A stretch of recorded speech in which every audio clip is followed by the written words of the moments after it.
You're listening to the Adventure Sports Podcast. We talk with adventurers from around the globe to bring you the inspiration and motivation you need to get started in the outdoors or to keep you moving if you're already there. Now here's your host, Kurt Linville. Hey friends, happy hump day. It's always fun to know that the work week is about half over. And it's also fun, I think, to listen to a great podcast about something you might want to try on the weekend. Today's episode is fun. It's on whitewater kayaking. And it's one of my favorite sports that I enjoyed so much over the years, so it's going to be great. I wanted to make a couple of quick announcements. One is a reminder that we have a Discord server now, so there is a way that you can interact with us, you can interact with each other, and the idea that you might be able to share tips and tricks about your favorite adventure sports, might be able to even meet up. Who knows what will come from it? But I'm putting the access link to the Discord server in the show notes. So if you click that, you can join up. And we have a few people on there. We exchange ideas back and forth. It's a lot of fun, so I hope to see you there. Also, keep in mind, we do have an account on Patreon. If you would like to help support the Adventure Sports Podcast, buy us a cup of coffee, whatever it might be. We want to say thank you in advance for that. We have Patreon members there that give a little every month, and it's making a big difference for us. So thank you very much to all the people that are helping out with Patreon. And now let's dive into this episode.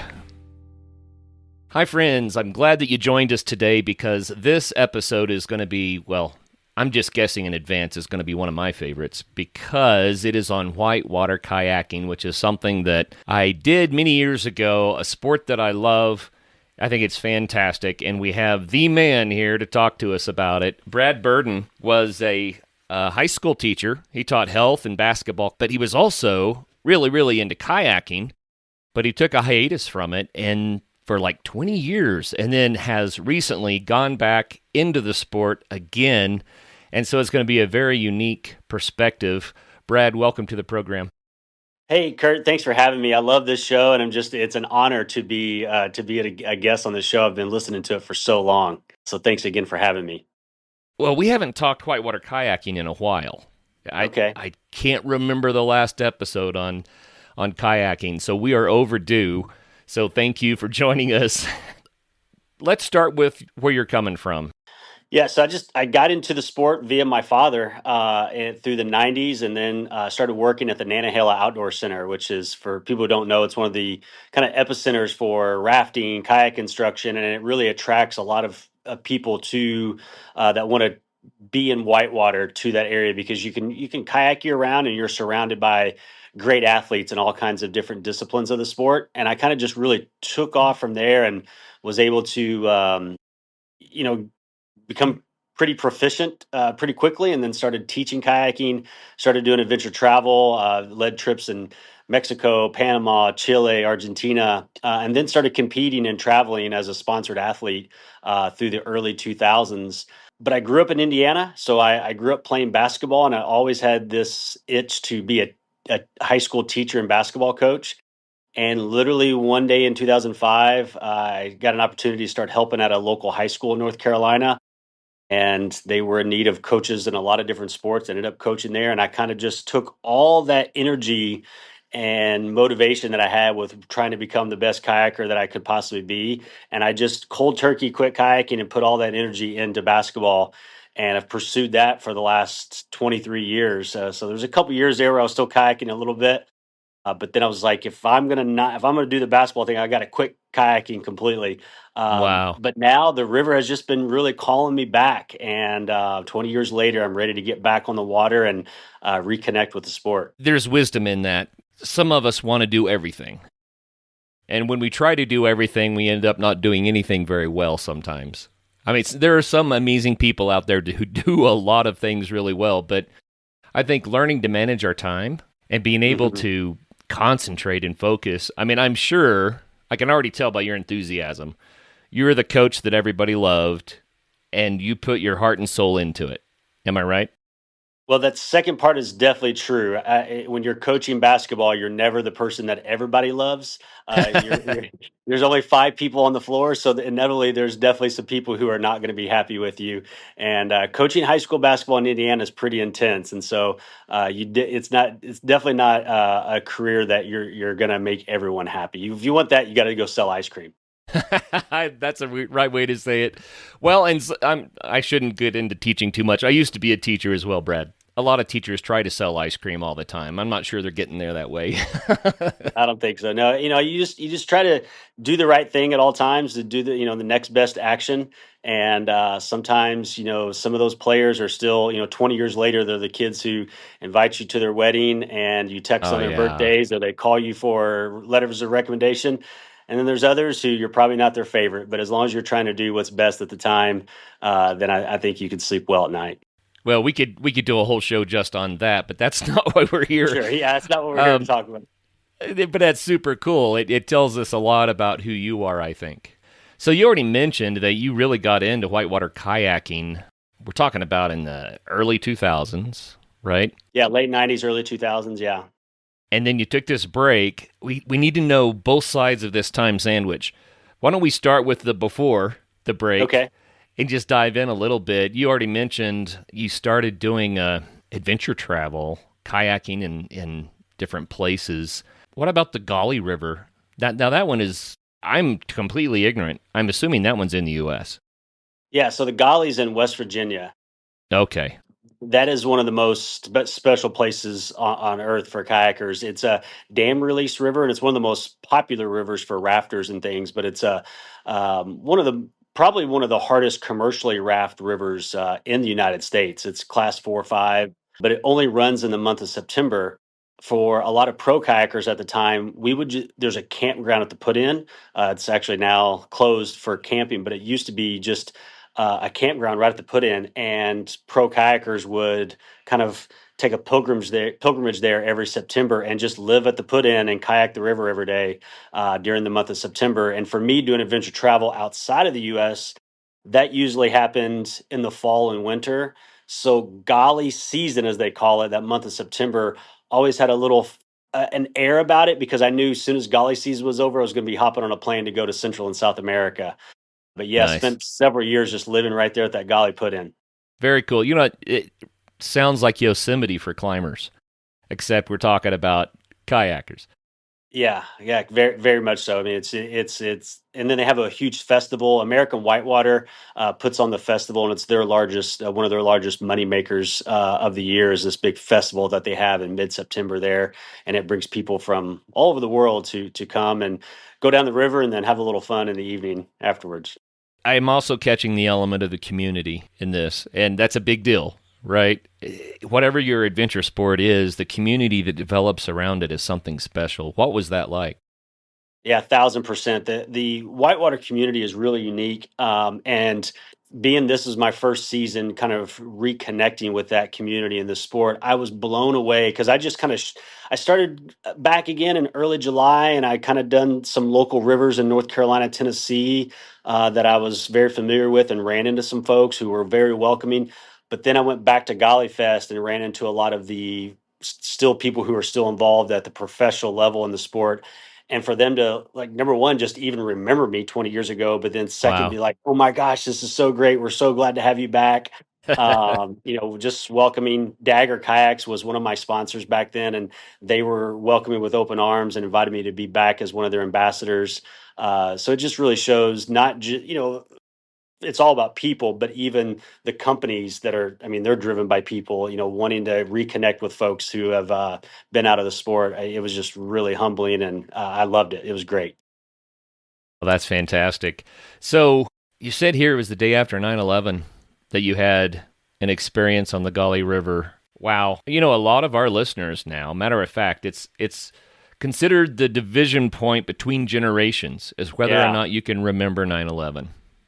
And 100%. a lot of our listeners now, they weren't with us yet, you know? 9/11 was a while back, but describe that day. What was that like? It's just one of these when I think about my life, or my paddling career, it's one of those days that really sticks out. And this past 9/11, I was just really motivated to, I guess, reconnecting with the sport too. I contacted Kayak Session magazine, which is one of the premier publications in kayaking, and asked them if I could write this story, and they said yes, because it's just always been like really vivid in my mind. The Mm, Golly River, I mentioned, is dam controlled, and it doesn't run on Tuesdays and Wednesdays. And for folks who that's remember, wild. 9/11 was on a Tuesday. Mm, And I also mentioned that after Golly season, I would go to Central and South America for the fall. And I'm in my early 20s at this point, and so I'm still wanting to go home and visit family and things. And from where I grew up in Louisville, Kentucky, it was only about a 4.5, 5 hour drive. Got off the river on Monday night, and I decided I would drive home, go visit my folks for a couple days, then go back to the Golly because again, in a couple weeks, I'm going to be heading to South America for the winter. right. Get home Monday night, have some dinner with dad. He goes off to work the next morning. I sleep in.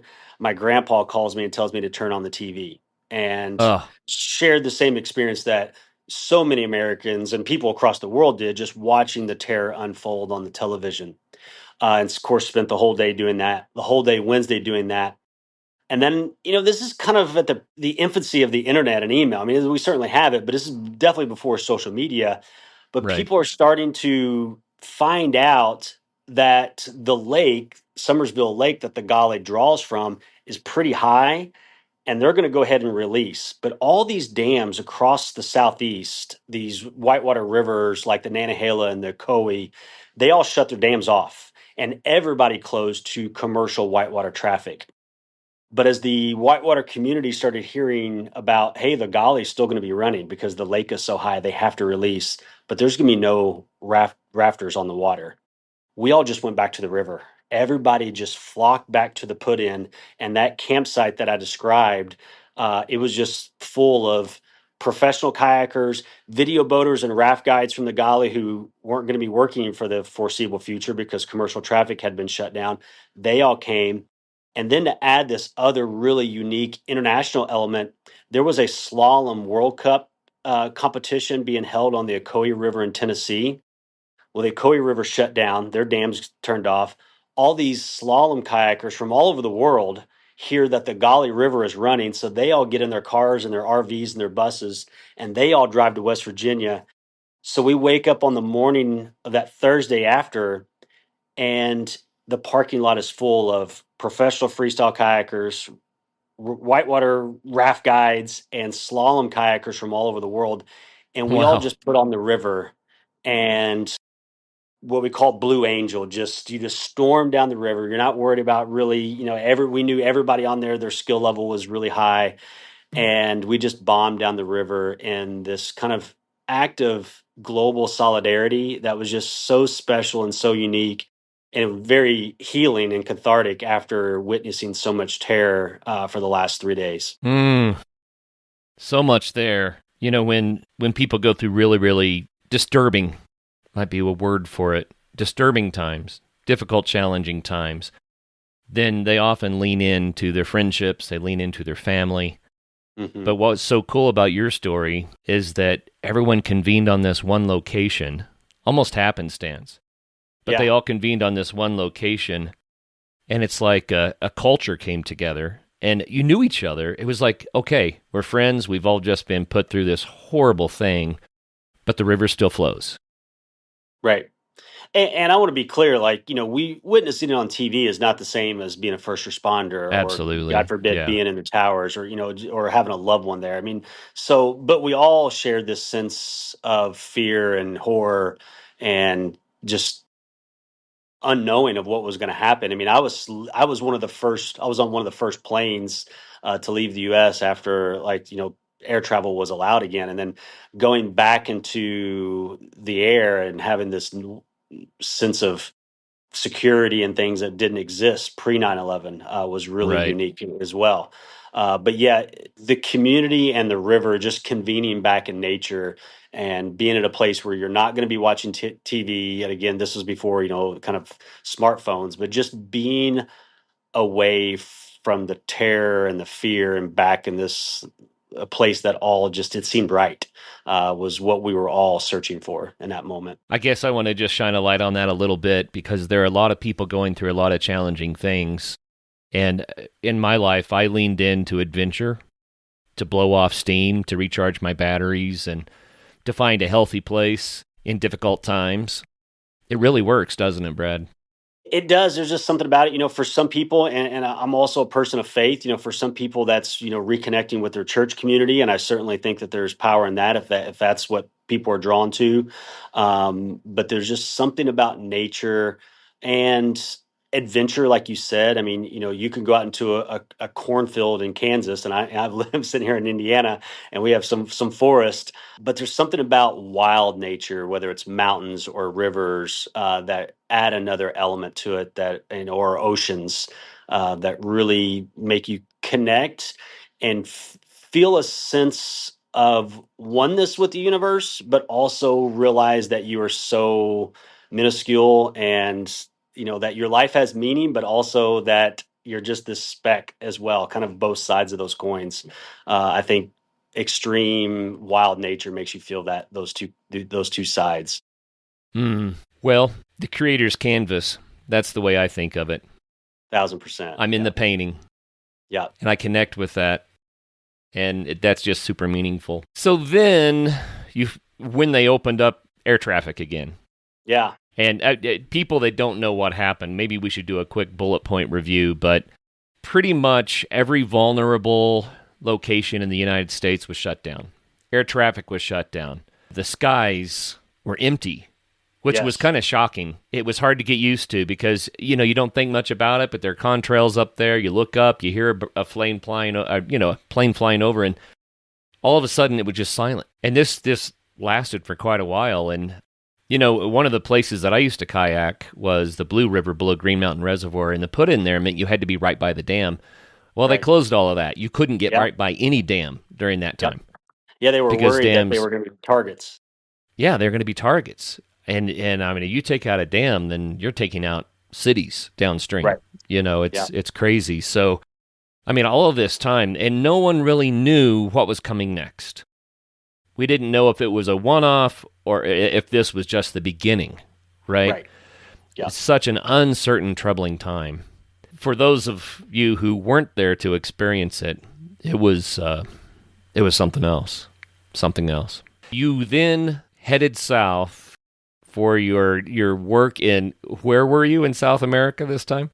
So at that trip, I was heading to Panama, not to work. This time was just for fun, and joined up with an international group of extreme professional kayakers. One fellow kayaker from the United States, a professional kayaker from Israel, and a female professional kayaker from Norway. And we all convened in Panama to stay at this rafting company that I had done some work for the year before. And they hosted us, and we kind of just explored a lot of the extreme Class 5 rivers. A lot of them had already been mapped out and explored, but then we were able to do some first ascents as well while we were there. Brad, I want to pause for just a second there and talk about Campfire Ranch. And the reason I thought this was a great place to do it is because we just spent the last 20 minutes or so talking about community around a sport and how fun it is. And what Campfire Ranch is offering in Bella Vista, Arkansas, is a facility that can really accommodate that sort of an idea, where you can get a community of friends together, stay together right on the trails in what some people are calling the mountain bike capital of the world. Think about it for a second. It's a lodge that has 7 private bedrooms with ensuite bathrooms and communal spaces for gathering, for relaxing after a long day on the trails. What a great place to take a group of friends to enjoy what this place has. And this location is called Campfire Ranch Little Sugar. It's a trailside lodge, again in Bella Vista, Arkansas. But Campfire Ranch is all about creating meaningful human experiences in the outdoors. And at all of their locations, from campgrounds to trailside lodges and backcountry huts, their goal is to help you stay where you want in the way that you want, so you can spend more time just being out there and getting after your sport. Little Sugar has immediate access to over 160 miles of public trails designed for mountain biking, gravel biking, trail running, and hiking, and easy access to the food, art, and music scene of downtown Bentonville nearby. So if you would like to try Campfire Ranch Little Sugar, then you can get 15% off all the way through the end of 2026. Just go to campfireranch.co/ASP for the Adventure Sports Podcast. That's campfireranch.co/ASP for 15% off. Not everyone knows what we're talking about. We can't assume that people do. So we should talk about the class system so people understand. When you say Class 5 first ascents, that means something to me. But how does the classification system work? Yeah, so moving water would be Class 1. Class 2, you see some ripples and some waves. Class 3, you just have to start navigating your craft to kind of get through successfully. But if you don't, it's probably not going to be too bad. Class 4, you definitely have to make some maneuvers with your craft, whether it's kayak, canoe, raft, whatever it is. Class 5, there's going to be several maneuvers that you're going to have to make. And if you don't successfully make those maneuvers, there could be pretty dire consequences, either injury or worse.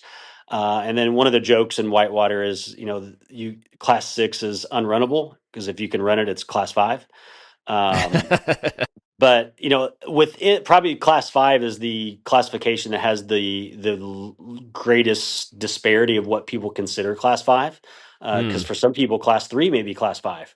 It all depends on skill. And then you're talking about big water, high volume rapids with enormous waves and hydraulics. Some of those are Class 5 versus tight technical creeking Class 5.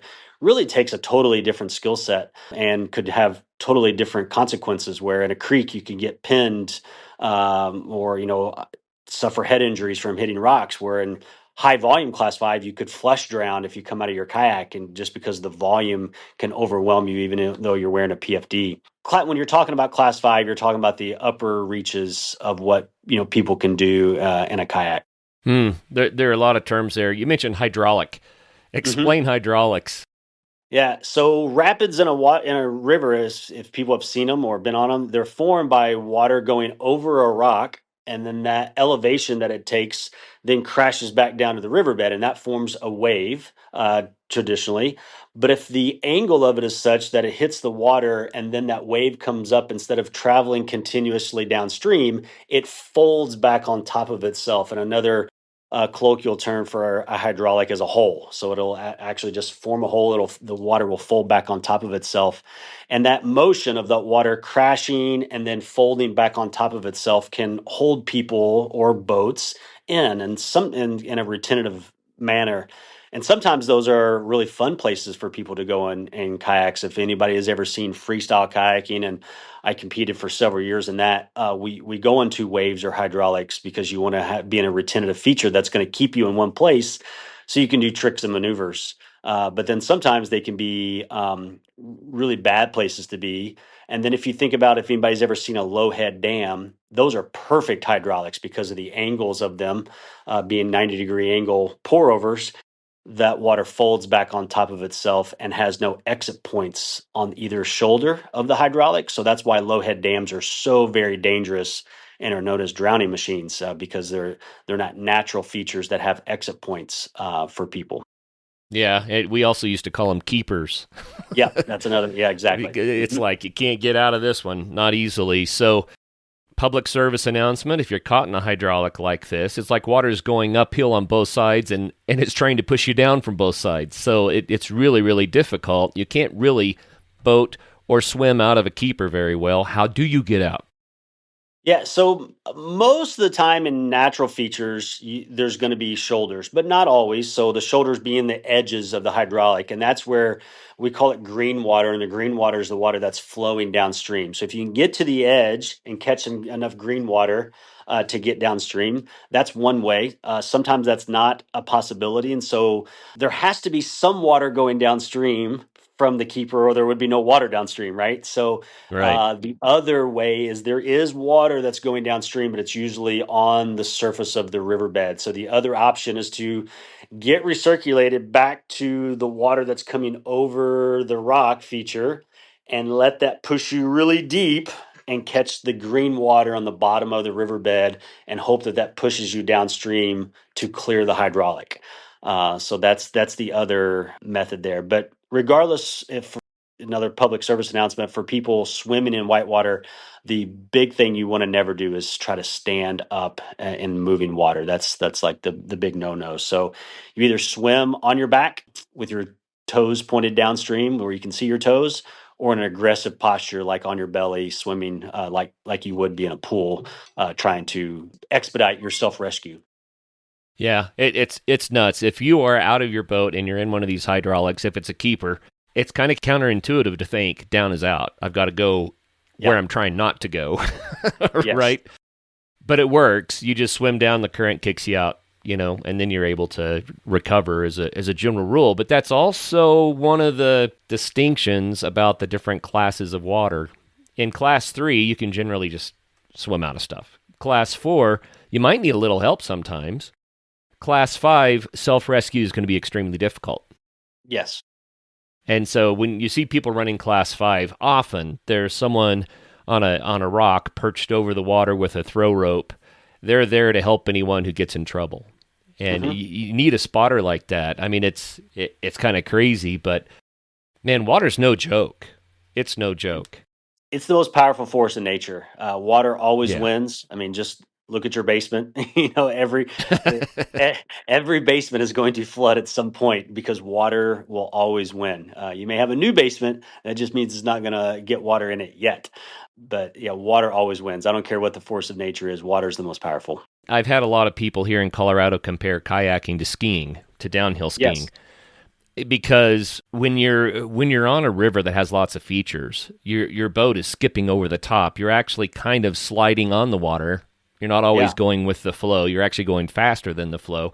And it starts to feel like downhill skiing. It's like skiing the moguls, except you're on water. But one huge distinction is that the snow is solid, more or less, and the water is ever changing. Yes. And so it's just so much more dynamic.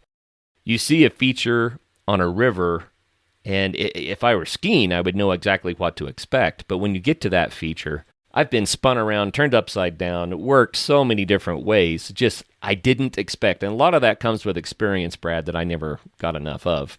How do people get good enough to be able to boat some of this water more safely? I mean, the first thing I think people should definitely do is to take a class, take lessons, because of how counterintuitive the sport is. I mean, you need to be comfortable upside down in that low oxygen environment, and then learn proficiently how to roll yourself back up. But then when people start to progress, one of the things we always say in kayaking is you practice hard moves on easy water. So you don't want to be in the middle of that Class 5 creek and have this move that you have to make, or there's going to be really bad consequences, and you've never made that move before. Because a lot of times you can replicate the skills needed to make that move on a Class 3, but without the consequences, or Class 4. Right. So you would have had practice those maneuvers and putting your boat in such tight, small windows in different, all kinds of different ways, backwards, sideways.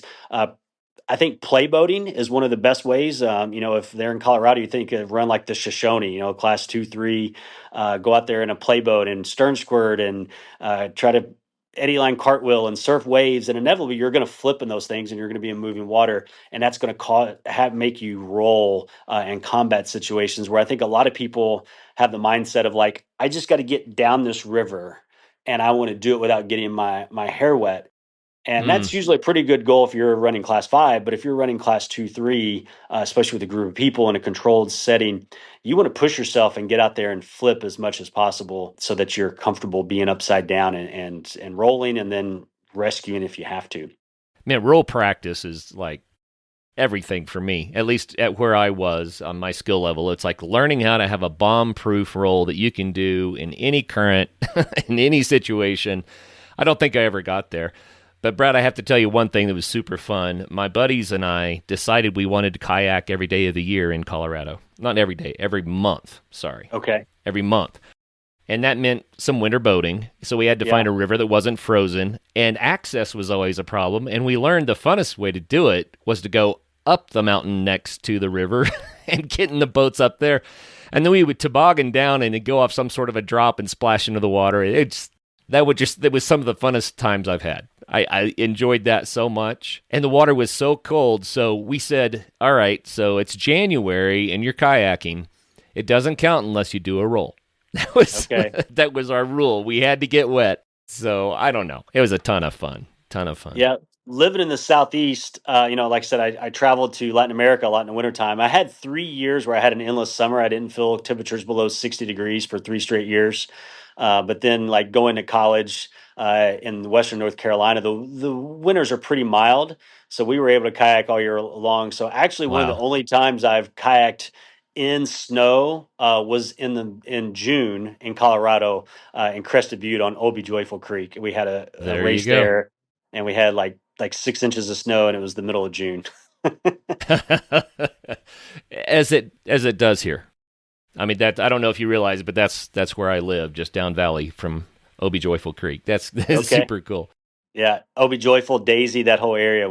I've been there a lot. That's fantastic. So let's go back to Panama. We kind of took Okay, a rabbit trail there, but it was that's timely. okay. We're talking about first descents on Class 5. Wow. What was that like? I mean, just incredible. And a fellow by the name of John Miller, he was the one who really opened up a lot of the first ascents in Panama, and was one of the first people to take me there and show me a lot of these. And I went back, like I said, the following year and met up with this international group, and we were doing this run that had been done a few times, but there's one rapid that several groups had been on this run. I mean, talking some of the best kayakers in the world, and everybody had decided to portage this rapid.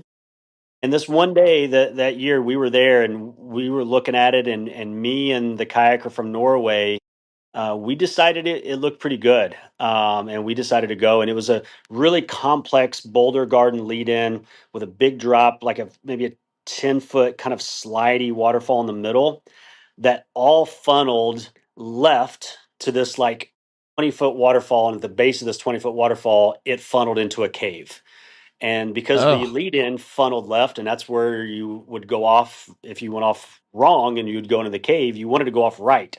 But this lead in drop forced you left. And so Mm. any of those three drops by themselves would have been pretty manageable for our skill level. But it was just the way that they set up is the reason why so many people had portage in the past.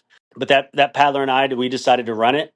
I went first and was successful. That paddler just came off and came off wrong and got pushed into that cave. And we were No able to way. see the paddler, but we weren't able to get to the kayaker without. We tried to throw ropes and things. So we decided the only way to get the paddler out of there was I had to paddle through the base of the waterfall into the cave and join the paddler in there, and then get the boat out, get the paddler out, kayaking back through kind of the force of the waterfall coming in. So that was pretty scary, and probably one of the only times. Well, you've rescued people a lot of times, especially teaching kayaking, maybe to beginners and things, and they may feel like their life's in jeopardy. But that was one of the only few times that I felt like what I was doing at this point was definitely lives were in the balance. Wow. Man, that'll sear a memory into your brain. Yeah, for do you sure. do you ever think of that and kind of like, dang, wow, just a little shiver runs up your spine. I'm glad we got through that one.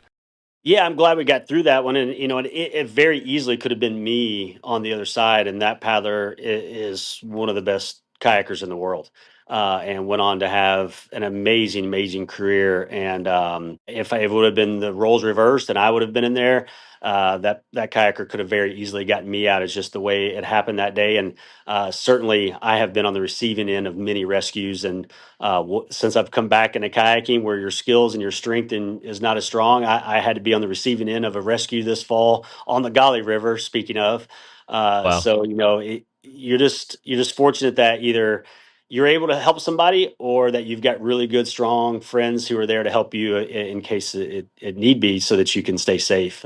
Because it is a really dangerous sport, and unfortunately, we've lost a lot of really close friends who are all very skilled, top of the sport paddlers, because of the dangers involved. Yeah, well, you said the water always wins. It doesn't mean everyone's going to be, hurt in the water, but it does mean that The forces you're dealing with are out of this world. I mean, Correct. Yes. unbelievable forces. You think it wouldn't be so bad. I got pinned at the bottom of a little drop, tiny little drop. It wasn't that big of a deal. But the way that I was pinned, the boat folded because of the currents, folded the boat across my knees. I couldn't get out. I was there because I was literally folded into the boat, and it kept trying to turn the boat upside down at the same time. And I thought, okay, so I'm not going to have air if I can't keep my head up and I can't get my legs out, and these sorts of things happen. Yeah. Right? That's one of the most scary things in a boat is to be trapped, pinned in your kayak, not be able to get out. That's a bad situation for sure. Yeah, it is. How can you avoid those sorts of things? Sometimes it's just really bad luck, and you end up getting pinned in a situation where you didn't expect it, didn't see it. But just proper scouting, proper experience running rapids and reading Whitewater, and kind of you start to get familiar with the way rapids look, and sometimes they just look. You just get this innate sense through experience of seeing waves. The way they're shaped sometimes will tell you that a rock is not shape friendly. We definitely want rocks that are rounded, but if they Mm, have kind of flakes or kind of ledges that stick up that could pin a kayak, or just prohibit you from going downstream, that's what you want to look for. But then there's river features called sieves, and that's where you have two rocks and they're close enough together that a kayak cannot go through it, but far enough apart that water can. And boy. so you want to avoid those type of those are probably those in what we call strainers, where you've got something in the water like a tree that again is blocking you or the kayak from going downstream, but is allowing water to. Those are the two most dangerous features of a river, I think, even worse than a hydraulic that we talked about earlier. You know, we're probably scaring people a little bit. And there's caution is warranted with this sport, okay? But you can do it safely and you can do it without the more extreme experiences. But what's your recommendation, Brad? How can people get into it in a safe way? Yeah, I mean, it definitely shouldn't scare people. I mean, when you come on an adventure sports podcast, I think sometimes stories lend themselves to the extreme because they're Yeah. entertaining. I mean, That's what we I, talk about. I don't think people would want to hear like about all the trips down class two rivers that I've done. And so, those stories stick out for a reason because they are extreme. But I really think kayaking, it has a slow learning progression at first because of being upside down and having to exit out of your kayak and swimming and things. But once you get proficient, class two to two, three, and you're able to have a role, people can really progress really fast. Before we started recording, I mentioned that I got into the sport through my father, who was a downriver and flatwater racer. And so in 1997, when I went to work at the Nanahill Outdoor Center as a raft guide, I was really proficient in a forward stroke and I could paddle very fast. But I didn't know how to catch eddies and I didn't know how to roll. And I'm working as a raft guide in the largest rafting company in the United States. Wow. The end of 1998, and I only spent 3 months there because I went back to Indiana to go to college. By the end of the next summer, I was running class for Whitewater really regularly, had gotten checked out as an instructor. And by the end of the next summer, I'm going to Mexico to work my first adventure travel trip. So like when I went, to October of 99, I really only spent about 7 months in a kayak. So my progression was really fast. Now I was in a place where I could do that every day and I was surrounded by great kayakers and I was young. I was 18, 19, 20 years old. And I had this super ambition to push myself to be the best kayaker that I could possibly be. But yeah, that first trip then to Mexico, I was 20 years old, had never been out of the country before, and I got hired to work as a safety kayaker at a rafting company in the Veracruz region of Mexico. And they had just suffered some really tragic floods there. And another rafting company hired me to come along to basically be the test dummy on some of their runs to make sure that it was safe for commercial traffic again. So that was pretty interesting as well. Well, and rivers do change. And when they Yes. flood, they change especially. And so you might think you know what you're getting into. But the crazy thing is, a river will be different one day to the next just because of the flow rate, the level of the water, everything Yes. changes. Yes. And And, so and every run is a different run. Yes, and in Western North Carolina and East Tennessee right now, they've experienced this really recently. Last year, we Hmm. had the just tragic flooding from Hurricane Helene. And Right. it has changed the course of several rivers, very, very popular whitewater destinations like the Green River, the Pigeon River, and the Nolichucky River. The Green River specifically was a class 5 destination. So many great kayakers come from that region, kind of around Asheville, North Carolina, because the Green River is dam controlled, but it's class 5, and it runs every day. And so people who live there have this training ground where they can go out and paddle class 5. We talked about Colorado. You've got class 5 creeks everywhere, but you might only have a 3 month window when you can do them, or it's too cold in the winter and the water's all frozen on top of the mountains. But in Western North Carolina, it's rain dependent. So we would have the same issue, except here's this beautiful river that runs literally every single day and is a very, very extreme class 5 run. And there's a race on it every year. And it's one of the most famous extreme races in the kayaking world. But Helene devastated that whole gorge and that whole area, and it totally changed all the rapids. It knocked out the dam, so the river no longer runs with a continuous flow every day. But just the first weekend of November, they were able to have the race again, and so I was really happy for that community to kind of start to heal and bring everybody back together on a river. Because I've never that and the Golly River are probably the two rivers that have the most just sense of community, that people, it just attracts people from all over the world to them. So Mm. I was really happy for that community to start to heal and start to rebuild. Yeah, that's a good sign when people are like, okay, back to normalcy, the new normal, whatever it is, right? And frankly, that's what we have to do. I don't want to sound insensitive, but that's one of the secrets of life is suffer when you need to suffer, grieve when you need to grieve, and then start living again, because there's no other way to do it. You just have to. That's right. And, for those people who experienced that, I mean, there was obviously lives lost, homes lost, businesses Oh, lost. yeah. Um, Tragic. but, but that community really banded together. And that fell in the time of my life when I was out of the sport, but following, and had so many friends who were impacted by it. And it was so heartwarming to see how that community banded together. And, you'd think with all this water, that would be the perfect time for everybody to go kayaking, and everybody just hit pause. Like, nope, we are not going kayaking. Number one, lots of people need our help. Number two, it's disrespectful. Number three, we're impacting places that may not have the infrastructure yet just because we want to go recreate. And so those kayakers in that community all hit paused and banded together and got people water. And sometimes, whether through kayaking skills or just outdoor skills, they had the skills necessary to get to people to help Right. in the backcountry and things, and people that might have been flooded or trapped. So they all banded together really, really well and helped a lot of people in need. And the whole Western North Carolina, East Tennessee community is a special place, and it was great to see. It was terrible to see what happened, but great to see how the community, very similarly what happened after 9/11.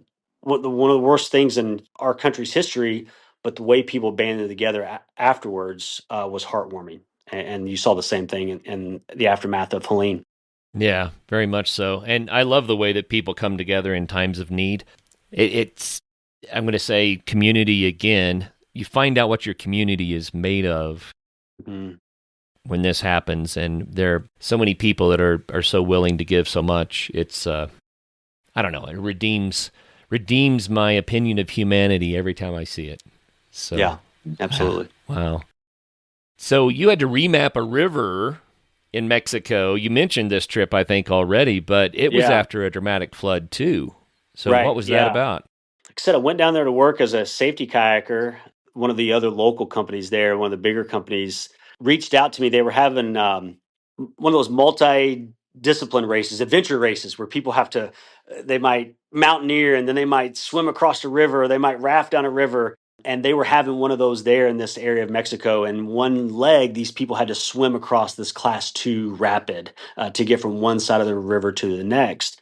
And they were in need of safety kayakers to kind of patrol and make sure that the people didn't get swept further downstream into more difficult whitewater. Mm, And the guy who owned the rafting company was kind of in charge of the safety for that and hired me to do that. And then after spending that couple of days with him, he said, "Hey, we're going to this other river that we normally raft on, but it got really impacted by the flood, and we don't know how it's been changed. I mean, like villages got wiped out, kind of thing." wow. And we want to take rafts, but we would like for some really advanced kayakers to kind of go in front of us to kind of scout it out to tell us if it's navigable for rafts or not. And so I joined them on that kind of it wasn't a first ascent, but kind of a first ascent, right? Kind of an Right. expedition for the first time. Unfortunately, saw some pretty bad devastation from some of the villages that were impacted downstream, but quite the adventure as well. So it was, again, 20 years old, everything is new and experience for me, but also wanting to push myself and challenge myself at the highest level. So kind of battling those dynamics and those feelings of seeing this human tragedy, but also really excited for what I'm getting to do. A lot of mixed feelings.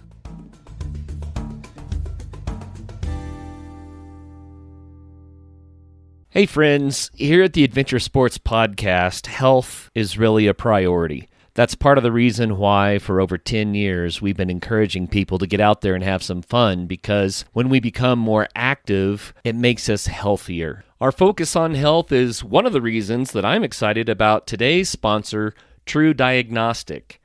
Did you know that your calendar age doesn't always match how old your body truly is? Your biological age, the age of your cells and organs, is actually the number one predictor of your risk for serious diseases like heart disease, cancer, dementia, and more. That's why learning your biological age can be truly life-changing, and that's exactly what the True Age test from True Diagnostic helps you do. It's a simple at-home test. You just prick your finger and then use the provided packaging and a prepaid envelope to send the sample in for testing.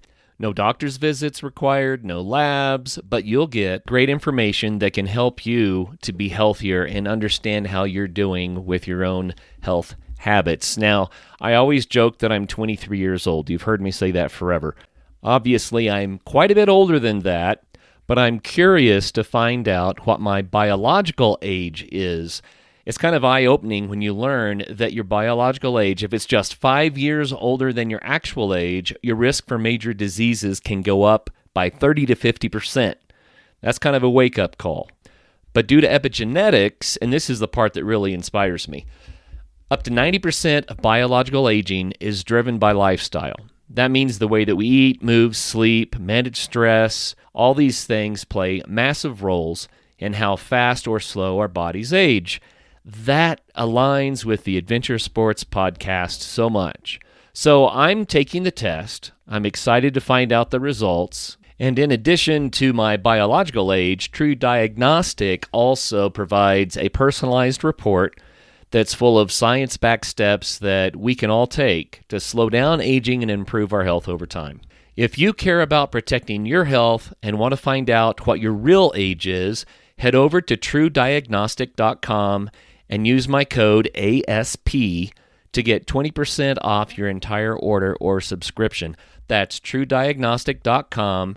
Use ASP at checkout to get 20% off. Your future self will thank you. You know, what's neat about it is that you were able to use your skill to potentially help people. And that's something that I think is super cool. And you also mentioned that, talking about Helene. People that had the ability and the skill became an asset. And that's something that we don't talk a lot about with the Adventure Sports Podcast. But it really is true. When you develop your skills in any of these things, it empowers you then to make a difference in times of need. And it can be backcountry skiing, right? It can be wilderness rescue. Yeah. It can be, water sports like you're talking about. But as you improve your skill, you actually have the opportunity to help other people. I want to go to the modern day now. Sure. Right? Yeah. So you taught for 20 years. And I'm still teaching. I'm still a high school teacher. That's fantastic. That's even better. I've got to pay the bills. That's even better. But you're getting back into kayaking now, and you even have a kayak school. Am I right about that?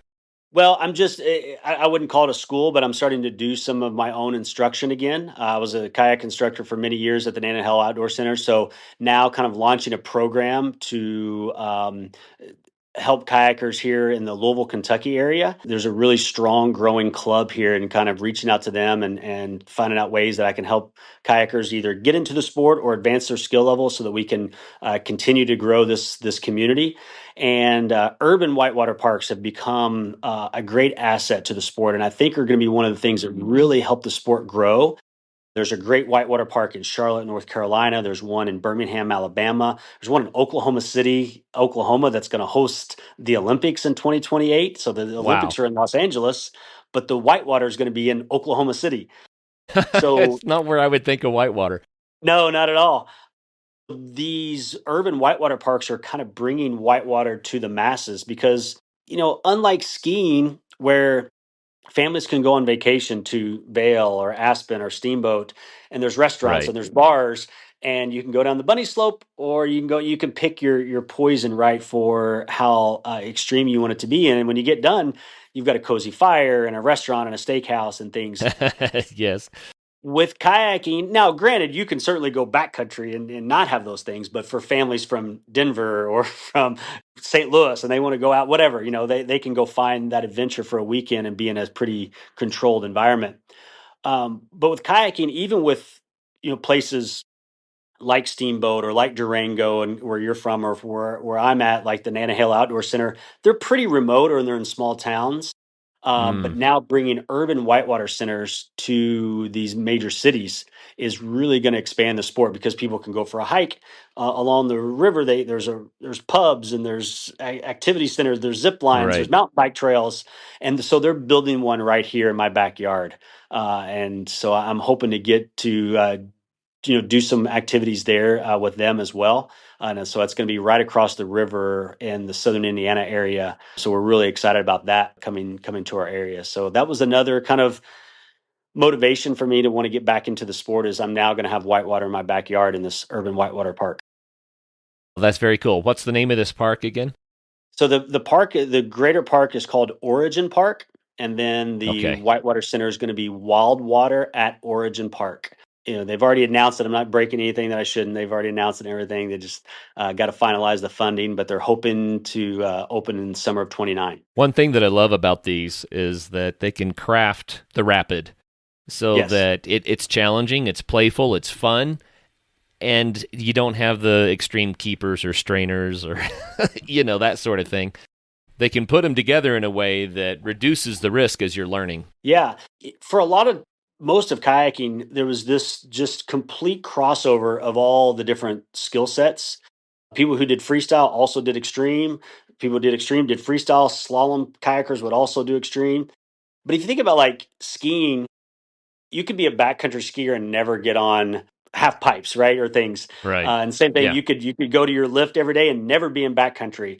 Now with these urban parks, it's really, like I said, opening up kayaking to so many more people that may not feel comfortable going to the middle of the mountains and in the middle of the backcountry to do extreme or to go to South America, but they can go after work or school and go down class 2, 3 whitewater and then grab a burger and a beer afterwards. That means those people are buying gear, they're taking lessons, they're contributing to the sport, and the sport's growing by bringing whitewater to those areas.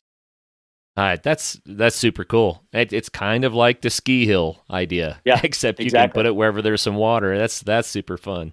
Well, you don't even need water Um, because they're making them where they're self-contained and they're pumped. So I mean, obviously you got to well, they just you got recycle it. to bring water in, but yeah, they're not even. Some of them are taking natural riverbeds and forming them and building things around them. But like this one, the one in Charlotte and the one in Birmingham and the one in Oklahoma City were just built completely artificial. I'm gonna share this one. That actually has another advantage, Brad. There was a water park where we used to play, but it depended on the water quality. It was in the middle of the city, and Hmm. we'd get out of there, and my wife would say, "Man, you do not smell right." Even after a shower, we started calling it the sewer surf. Yeah, And that's the beauty of what you're talking about is the water quality can be safe, and you don't have to take that risk. What exactly. about giardia and waterborne illnesses? What should kayakers know about that? Yeah, and there was actually a case in Charlotte on one of these pump features, and they don't really know how it happened or anything like that. And I've been really fortunate. I've only gotten sick one time. I don't know if it was kayaking or if I was just in Panama. And Panama is a really safe, clean country, relatively speaking, for Central America. And so I don't know if I got waterborne illness where I got sick some other way, but I lost like 20 pounds in a month Oof. in Panama from some sort of tropical disease. A lot of people wear nose plugs if they're going to be flipping a lot. There's even really good earplugs that they make where you can still kind of hear pretty well. That are the same ones that they make for like scuba diving and surfing.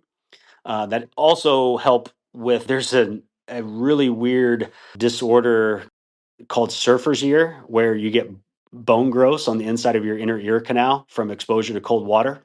And Wow. I have those. People in the doctors in the Midwest aren't familiar with them. So the first time when I moved back home and got a regular checkup, the doctor kind of jumped back, was like, "What's wrong with your ear?" I was like, "Oh, it's no big deal. It's just bone growth from cold water."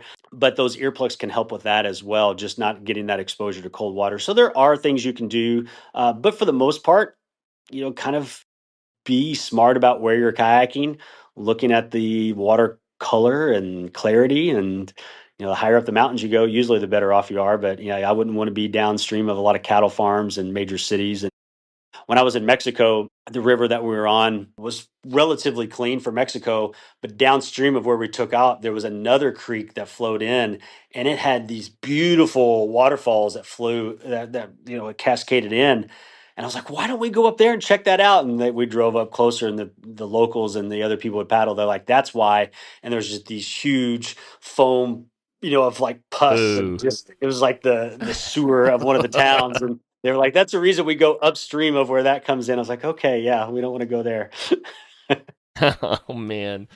Yeah, we tried a lot of stuff in places we probably shouldn't have, and learned that they're just some waterways, regretfully, and I'm serious, regretfully. I mean, the water is the lifeblood of the planet. If you want to know if nature is healthy in a place, just look at the water.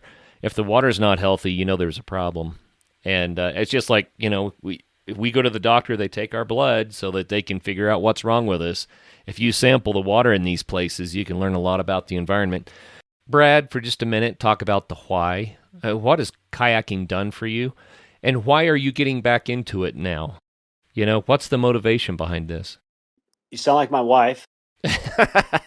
That's what she's asking me. She's like, are you missing something in life? I'm like, no, I'm not really missing something in life. Coaching took me away from it, but I'm just kind of at a age and stage of life now where I have a little bit more freedom. My daughter's a little older now, so she, not needing me as much.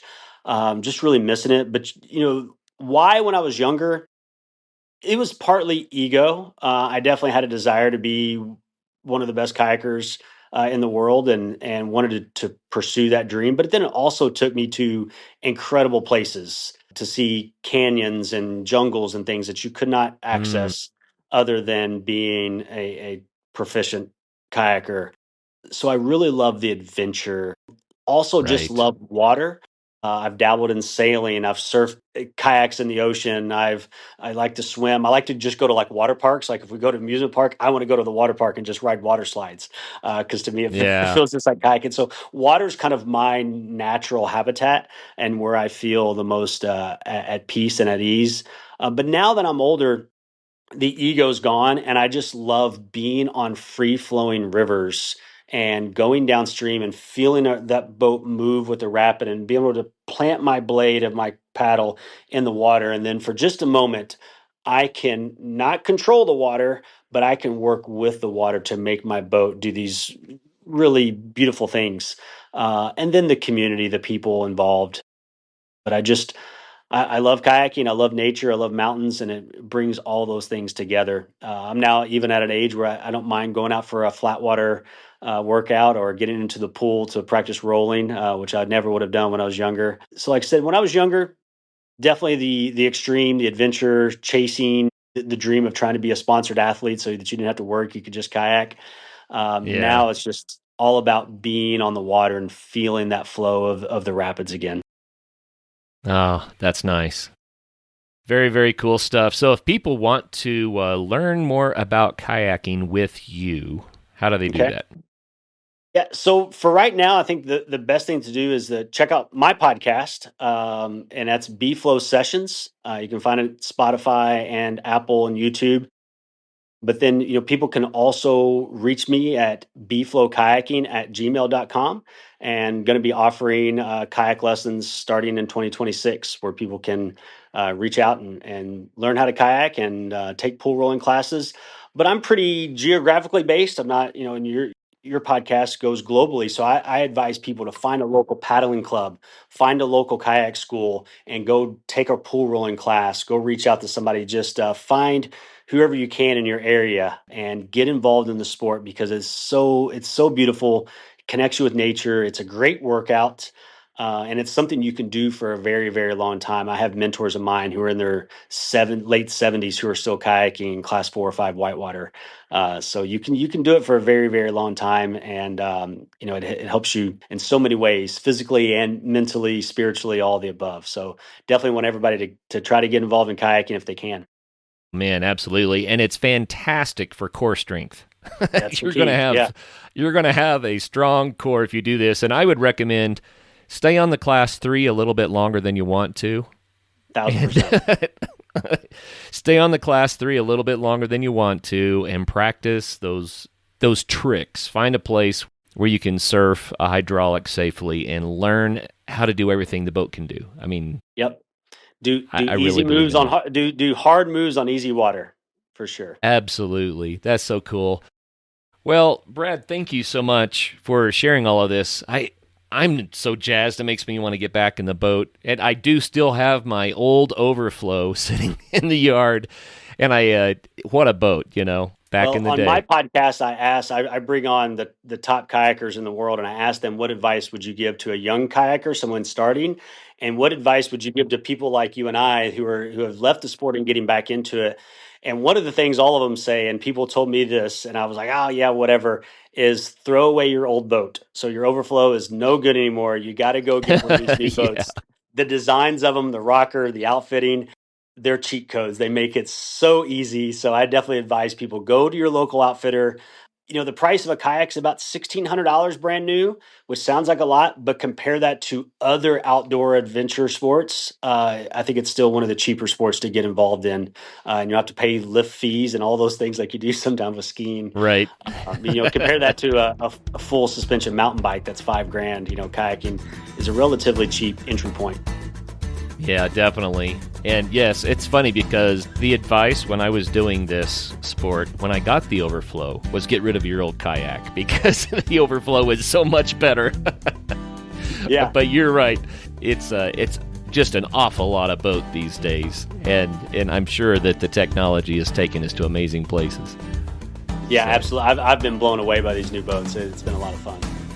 Well, and same thing with the ski industry. I finally got new skis a while back, and then I got new skis again, and every time I get new skis after a few years, I'm like, wow, I'm 10 years younger. Yes. So it's fantastic. Well, Brad, thank you so much for sharing kayaking, your enthusiasm, your love for the sport, your experiences. I've had a good time. So thank you for your time me today. too. I really appreciate it. Again, thanks for everything you do with this podcast. Keeps winters and days in the Midwest, a lot more fun sometimes. Well, good. We can get through the off season a little bit better together, huh? Absolutely. All right. Well, everyone out there, kayaking might be your thing. Man, water sports are so good. If you live in the right place, or even if you don't, find one of these urban kayaking centers. Fantastic. But whatever you do, make sure you do get out there and have some fun.